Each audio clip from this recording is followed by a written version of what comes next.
What's up guys, Guru here and welcome back to another FC26 video where we have just got some brand new pitch notes which makes this game look incredible. FC26 is very close, so hopefully it is going to be good. We're going to check out all of these pitch notes that has a lot of content in store for us, especially for early access. If you guys are new to the channel, don't forget to subscribe, leave the video a like rating, let me know down below what you are most excited for. Without further ado, let's get into this. So then, here we go. Pitch notes are here for the launch update. Already showing off Evo cards, Team of the Week cards, Icon cards. We've got flashback cards and brand new promos coming in. So, to start things off, FC26 is nearly here and the year brings a refreshed approach to live content across Ultimate Team and Career Mode and clubs. From day one, the experience is designed to set a clear direction, celebrate football's biggest stories, and deliver more variety and balance across modes. The pitch notes outlines everything basically. So, what this is kind of alluding to is a lot more focus on World Cup content, because we do have a Season 1 England 66. So, we'll kind of quickly get into that. Obviously, we know the companion app is going to come out on the 17th. We're all aware of that one. The web app will...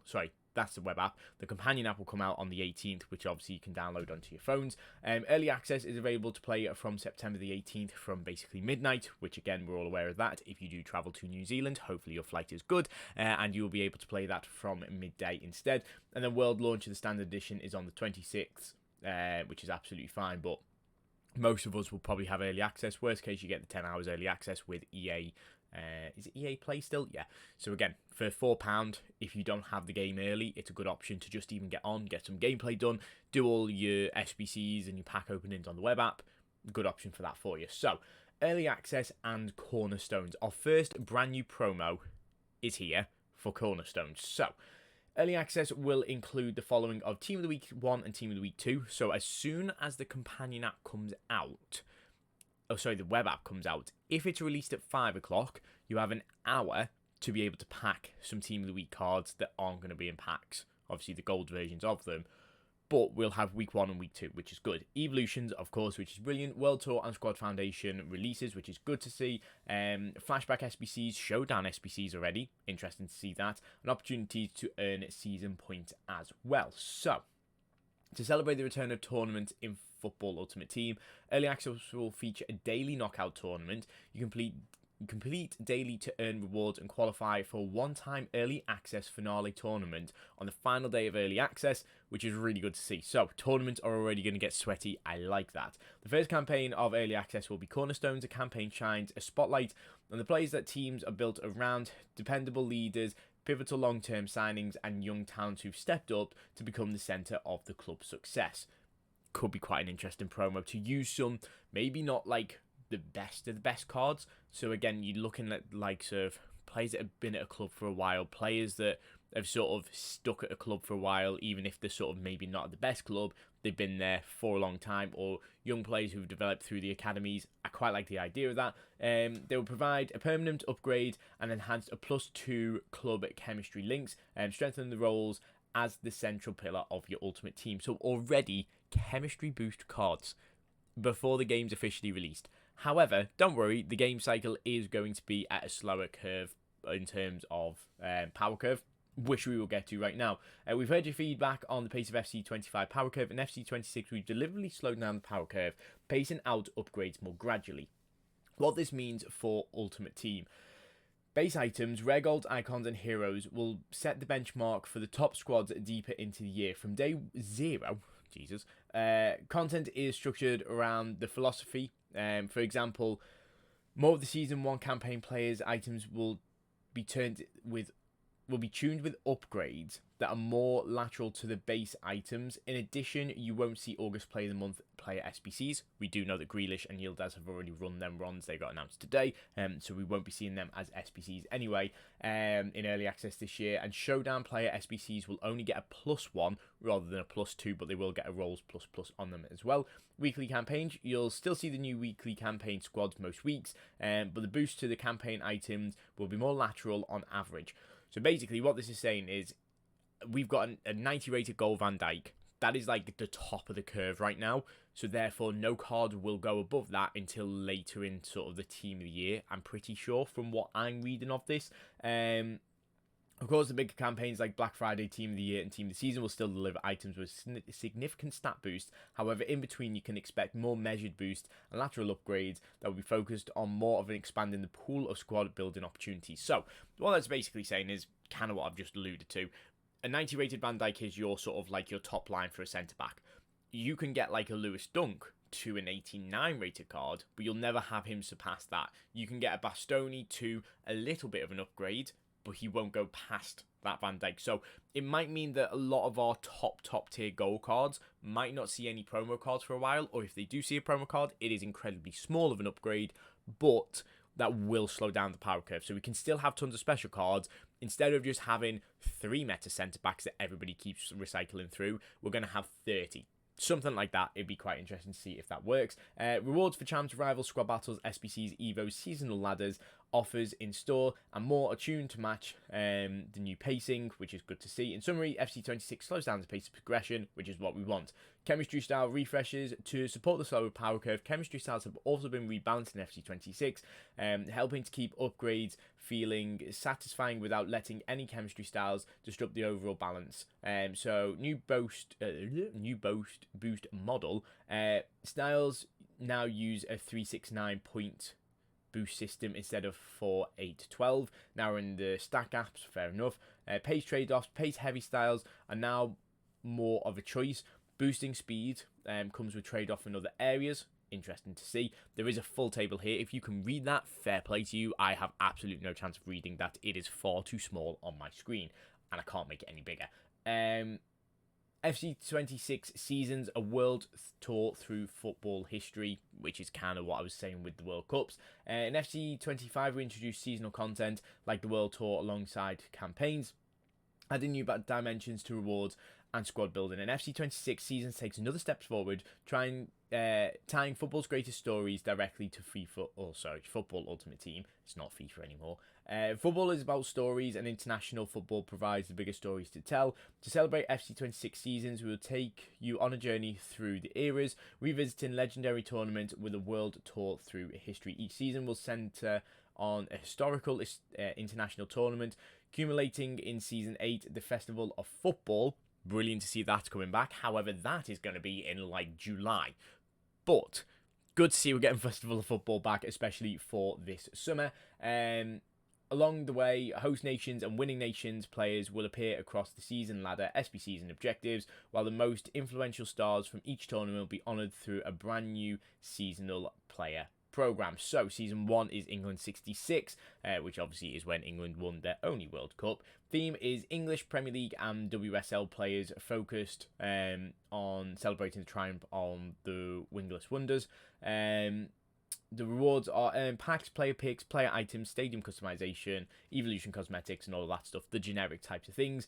Close the season with one nation tournament where you'll test your English squad. So it is going to be imperative, and it could be quite crucial at the start of the game to start building and focusing on an England squad. Keeping hold of all those top England players that you pack, they could be quite useful. Again, finding hidden gems, the likes of, we know Kyle Walker's going to be expensive, but is there another English right back that you could possibly Evo that makes it worthwhile using? Could be a good option. So we already actually have some of the players released for the standard pass and the premium pass. So if I kind of just get them both in maybe the same picture, I might be able to. There we go.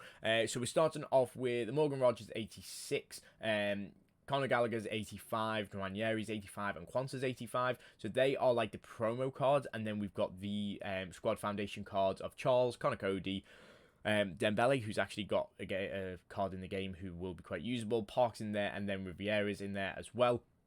Again, no sort of stats on these, just the ratings for now. And then for the premium pass, we get Tomori, a Mainu, and a Ward-Prowse in there as well as getting Agimang, I think that's how you pronounce the name, who obviously had a very good Euros, and Sargent in there as well. So we also have World Tour Silver Superstars. We've got icons as silver cards. I don't know how that's going to work. We're going to find out now. We are bringing back a fan favourite with a new twist to celebrate international football. Each season we'll be re-releasing we will be releasing silver level icons and heroes from the highlighted tournament, featuring illustration style action shots. Fair enough. Balance. Each team will be created. Each item, will be created at silver level with ratings that reflect tournament performances on an alternate progression path. This lets us deliver fun, accessible items, whilst obviously slowing down the power curve. How to earn complete themed long-term season objectives to earn silver superstars. Objectives vary in difficulty with rewards that match the challenge. So you're sort of, if we're going to go with England, Bobby Charlton will be the hardest one to get. However, Frank Lampard might be the easiest one to get. It's going to sort of work like that if we get multiple of them. Live events. Each season ends with a silver-only match-limited league where you can unleash your silver superstars for a unique international themed rewards. So silver cards are going to be so important this year, and I love this because they had very little use this year. But now, more than ever, Evos are going to be important. If you're Evo and bronze to silvers, could be quite useful. But on top of that, just silver base cards will start going for money at the end of the seasons. That is why it is so important to stock up. Stock up on the silver cards, even if they're just all sort of like English cards, right mids, silver rares, all of that type of stuff. Boom, that will make you some coins. So good option there if you are going to start looking into some trading. It's sort of easy trading, stock filling club. It's simple. I like it. Note about evolutions. In Season 1, evolutions will exclude entry of World Tour Silver Superstars. Entering a Silver Superstars into an evolution, it may change overall rating or variety, making them permanently ineligible for the Silvers event. So keep that in mind. Live events in FC25. You told us there wasn't enough variety in game modes. I mean, there kind of was, but still. And many experiences didn't feel accessible enough. Live events in FC26 are built to change that. They bring new formats, fresh ways to play and earn, and rewards that scale to the level of the competition you take part in, which is good to see. So 3 event types. We've got tournaments, classic knockout competitions ranging from formats with lighter rewards to battles with every match matters and rewards that are more meaningful. So the further you go on, like draft, the better your rewards. Gauntlets are obviously here. They are going to be the 5 games. The more games you win, the better your rewards, but it's not based on matchmaking, which is better. And then regular events, an evolution of friendlies featuring themed competitions. So it's basically just going to be an updated friendly mode, which is good to see there. I'm not going to talk too much about that. Daily knockout tournaments for early access. Obviously, we did know that is going to be happening. Celebrating the return of tournaments, daily knockout for early access. The early access elimination will refresh every single day, allowing tournament winners to re-enter the next day, which is good to see. So whether you win it or not, you can keep going, which is nice. Winning once will qualify you for one-time entry into the early access finale tournament on the final day. So again, the more you can sort of play the game, and if you can win it at least once, then you'll be entered into the final one. Note that tournaments won't always appear weekly. We're keeping them special to feel more impactful. Kind of like that idea. Just gives us a bit more uniqueness. It's not going to be something that you have to play every week like champs. But Gauntlet is here. Debuting after, so it could be that we switch between like tournament and Gauntlet. I'd quite happily have that if EA can sort of get the balance right. Debuting after worldwide launch weekend and returning every 2 weeks in Season 1. So again, that's how it could be alternating. The flagship format will challenge you to build up 3 unique squads across different rounds. You will have 1 attempt every day throughout the week with no specific squad requirements, so you can decide your first, second and third squads. Quite nice. Quite easy on EA. They're not going to implement too much right now. I quite like it. Your squad requires 11 starters and 7 bench players, so you need 18 players per round, meaning you need 54 players in your club to be able to play those 3 games. Test the depth and versatility of your entire club, along with how you strategically spread out your players across the squad to maximize performance. You might just go as a flat even of sort of like put in your best defender the first game, your worst defender the second game, and your mid defender the second game at like the third game, but then you've got your worst player as a striker at the first game, and then your mediocre in the middle, and then your last game is going to be your best. You can play around with that, or you could go with all strength in first game, all strength in last game. Just depends on how you want to play it. Reward scale with results including packs, players, and Evo consumables, which is good to see. I don't think there's anything more on that. Game mode and reward changes. So for champs, more accessible. Obviously, we've got the 2 different types of qualifications. So you've got obviously the higher tier for champs, and then obviously the bottom one, which is the challengers. Obviously, the players have been removed. Champs qualification points can now be earned from Division 7, so you'll auto-qualify at Division 6 once you have enough points. Good to see. This lowers the barrier to entry, and in response to the FC25 feedback around the desire for greater accessibility to champs. Fair enough. Expanded tiers. Ranks expand from 10 to 15 with tier rewards. So by the looks of it, okay, I like this from EA. So basically, there's now milestone rewards at 12 and 14, which basically means that every single game counts. Right at the start, you went from 2 to 4, and then from 4 to 6. Now getting 3 wins and 5 wins is important. Then obviously you went from 6 to 11, but then you didn't get anything for 12 wins. Now that 12th game is important. So I personally prefer that from EA. It doesn't matter how many wins you get, you will always get a reward, or there's always a goal to get to the next one. So that last game is still just as important as that first game, which is great. And then obviously challenges are there for Division 7 and below. Similar format, but obviously lower rewards for it. Rivals, new bounties, obviously we've already seen about that as well. Win streaks now accelerate both division progress and progress towards weekly rewards, which is good to see. Reduced points requirements, so that's going from 35 to 30 in response to FC25 feedback for just obviously taking so long. With added points for the win streaks and bounties, players should need 5 fewer matches per week to reach the upgraded tier. That's quite useful. Limited checkpoints introduced to reduce friction from situations where players promote and then immediately drop back down, which is good to see. Checkpoints make progression smoother while still allowing relegation, ensuring players don't get stuck in divisions above the skill level. Again, quite useful for us. Squad battles is also changing as well. Expanded match limit in response to players asking for more depth in squad battles. You can now play up to 18 matches per week, so that's just an extra 4 per week, but fair enough. I guess that's because of Evos and all of the objectives, which is quite good to see. So obviously that will count towards your points. Draft rewards have been rebalanced to feel more consistent across all tiers, addressing FC25 feedback where you wanted more consistent draft rewards consumables, especially for finishing 4 out of 4 wins. Good, they've finally been able to do that after, what is this, 10 years now? Draft got introduced in FIFA 16, so I guess they're finally getting around to that. Scaling rewards in previous years, draft did not see any changes to the rewards throughout the year. FC26 will be updating draft rewards regularly, similar to other game modes, which is good to see. So, rewards and economy. So, rank 1 FUT Champs rewards finals to start off in Season 1. Obviously, they will update with seasons as they go. So, if you get 15 wins in FUT Champ, you get 85,000 coins, 2 current campaign guarantees, which is good to see, an 83 times 3 Team of the Week pack, which is tradable, an 88 times 3 pack, which is also tradable, an 84 times 10 pack, an 83 times 10 pack, and an 84 times 10 pack untradeable. Lots of tradable rewards, good ways to make some coins there. Obviously, that is the best of the best. They will be broken down a lot more as things go on. Advanced SBCs are changing. Not really too bothered about this. This is just obviously going to slightly make advanced SBCs a little bit worse. They go into the Challengers tab. It's not really too much that we're too bothered by.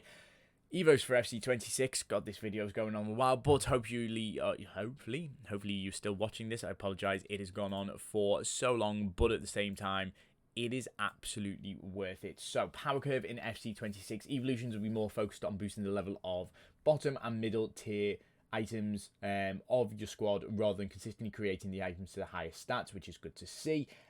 Club depth, many evolutions will be designed to help support building multiple squads, aligning with the new experiences in Gauntlet, where squad depth is key. Repeatable evolutions, select evolutions can be repeated. Each comes with a set of number of repeats and a cooldown that begins only after completing the previous run. This is intended to help create a steady rhythm of progress and strategic choice whether to invest in one standard player or spread it across. So if you've got 3 players that fits that evolution really well, but you actually could also just put it on one card and make them elite, it's a good option to choose from that.